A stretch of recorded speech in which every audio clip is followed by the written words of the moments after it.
మనం 99.061 లేదా 99/61,000ని 100తో ఎలా భాగించాలో చూద్దాము. ఇది చేయడానికి వివిధ పద్ధతులు ఉన్నాయి. వాటిలో మనం త్వరగా సమాధానాన్ని తెచ్చే పద్ధతి చూద్దాం. ఆ పద్ధతి కూడా మీకు అర్థం కావాలి అనేదే ముఖ్య ఉద్దేశం.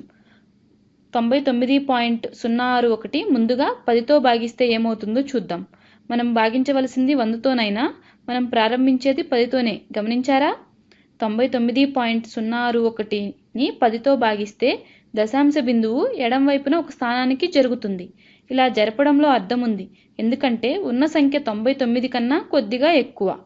మనం 99ని తీసుకొని 10తో భాగిస్తే మనకి వచ్చే సమాధానం 9 కన్నా కొద్దిగా ఎక్కువ ఉంటుంది, అవునా? కాబట్టి మనం 10తో భాగించినప్పుడు ఎడం వైపు ఒక స్థానమునకు జరుపుతాము. అప్పుడు మనకి 99.061ని 10తో భాగిస్తే 9.9061 వస్తుంది. ఇప్పుడు 99.061 అనేది 100తో భాగిస్తే ఏమొస్తుంది? ఇదే మన అసలు లెక్క, అవునా? మనం 100తో భాగిస్తున్నామంటే 2 సార్లు 10తో భాగిస్తున్నాం అన్నట్లు కాదంటారా? ఆలోచించండి ఒకసారి. కాబట్టి ఎడం వైపుకి 2 స్థానాలు జరుగుతుంది. 1, 2. ఇప్పుడు చూసారా దశాంశ బిందువు ఎక్కడ ఉన్నదో? అన్ని సంఖ్యల కన్నా ముందు ఉన్నది. 99 అంటే 100 అన్నట్లే, లేదా 100 కన్నా కొంచెం తక్కువ. కాబట్టి 100తో భాగిస్తే వచ్చే సమాధానము 1 కన్నా తక్కువ ఉండాలి. కాబట్టి మనం దశాంశ బిందువును 2 స్థానాలు ఎడం వైపునకు జరిపినట్టు అది 99 కన్నా ముందుకు వస్తుంది. పైన అనుకున్నాం 100తో భాగించడం అంటే 10తోని 2 సార్లు భాగించడం అని. 10తో ఒకసారి భాగిస్తే ఎడం వైపు ఒక స్థానం జరుగుతుంది. ఈ దశాంశ బిందువు రెండోసారి భాగిస్తే మరొక స్థానం జరుగుతుంది. ఎక్కడికి? ఎడం వైపుకి. ఆ విధముగా 99.0961 100తో భాగిస్తే 0.990761 వస్తుంది. దశాంశ బిందువుకి ఎడం వైపున ఒక 0 పెడదాం. దీనివల్ల కన్ఫ్యూజన్ లేకుండా ఉంటుంది. మనం కొన్ని సూత్రాలు గుర్తుంచుకోవాలి. అవి ఏమిటంటే, ఫస్ట్ది 10తో భాగిస్తే దశాంశ బిందువు ఎడం వైపుకు ఒక స్థానంకు జరుగుతుంది.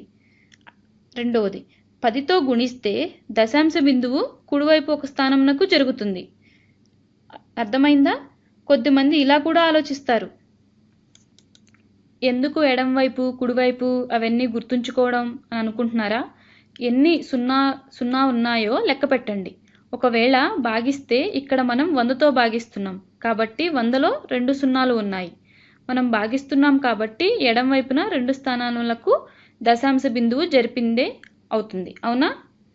ఈ పద్ధతి మీకు అర్థమైతే కళ్ళు మూసుకొని చేయవచ్చు, త్వరగా అయిపోతుంది.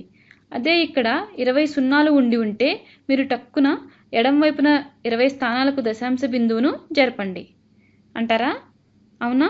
కానీ మనం ఏమైనా నేర్చుకుంటున్నప్పుడు గుడ్డిగా కాకుండా ఎందుకు, ఏమిటి, ఎలా అని ఆలోచించి నేర్చుకుంటే ఆ నేర్చుకున్నది ఎప్పుడూ గుర్తుండిపోతుంది.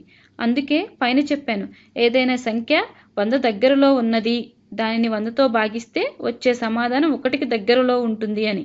ఈ పద్ధతి ఆలోచన ఎందుకంటే మనకు వచ్చే సమాధానం సరి అయినదా కాదా అని చూసుకోవడానికి. మనం సరైన పద్ధతిలోనే లెక్క చేస్తున్నామని చూసుకోవడానికి మాత్రమే. మీరు ఒక 5-6 సంవత్సరాల తర్వాత అనుకోకుండా ఇలాంటి లెక్క చేయాల్సి వస్తే కుడి ఎడమ, ఎడమ కుడి అని ఆలోచించలేము. ఈ దశాంశం విషయంలో మనకు ఒక పాట ఉంది, కుడి ఎడమ అయితే పొరపాటు ఉందో అని. కాబట్టి కొండ గుర్తుగా ఇలా గుర్తుంచుకోండి. 100తో భాగిస్తున్నాం కాబట్టి వచ్చే సమాధానం 100 కన్నా చిన్నది ఉంటుంది.